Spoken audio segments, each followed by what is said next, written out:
La conversion analogique numérique permet de passer d'un signal continu à un signal discontinu, c'est-à-dire d'un signal qui possède une infinité de valeurs à un signal qui possède n valeurs. Alors l'avantage, évidemment, c'est que c'est beaucoup plus simple à coder si on n'a que n valeurs. Simplement, si on représente graphiquement, par exemple ici un signal de départ analogique, donc continu, eh bien le signal numérique qui correspond va ressembler à ceci. On va lire certaines valeurs du signal de départ et on passera d'une fonction continue à une fonction discontinue.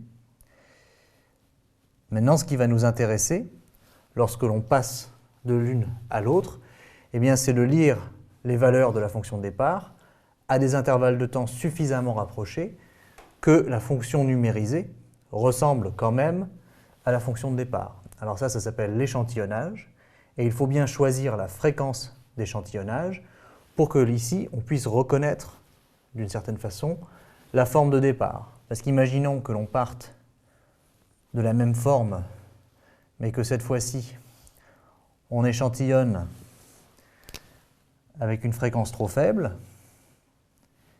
comme ceci par exemple, eh bien, on n'a pas suffisamment de points ici pour retrouver cette fonction-ci sans avoir aucun doute. Alors on peut très bien imaginer effectivement que la fonction convient. C'est normal, les valeurs viennent de cette fonction.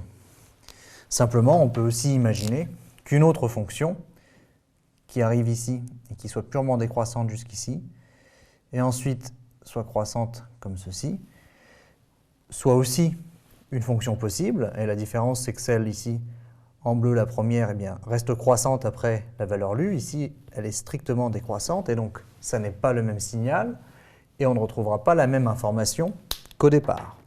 Donc il faut bien choisir la fréquence avec laquelle on lit les différentes valeurs du signal continu, ce qui s'appelle l'échantillonnage, et on va noter FE, la fréquence d'échantillonnage. Et donc comme il faudra bien la choisir, eh bien, ce que l'on va faire, c'est qu'on utilisera le théorème de Shannon pour s'aider dans le choix de FE. Le théorème de Shannon nous donne la fréquence minimale à utiliser pour qu'un signal de fréquence donnée soit bien échantillonné. Alors, le théorème de Shannon eh bien, nous dit que la fréquence d'échantillonnage doit être supérieure ou égale à 2 fois la fréquence du signal à échantillonner. Et ça nous permet d'avoir suffisamment de valeurs ici pour reconnaître la fonction de départ et que l'échantillonnage soit convenable.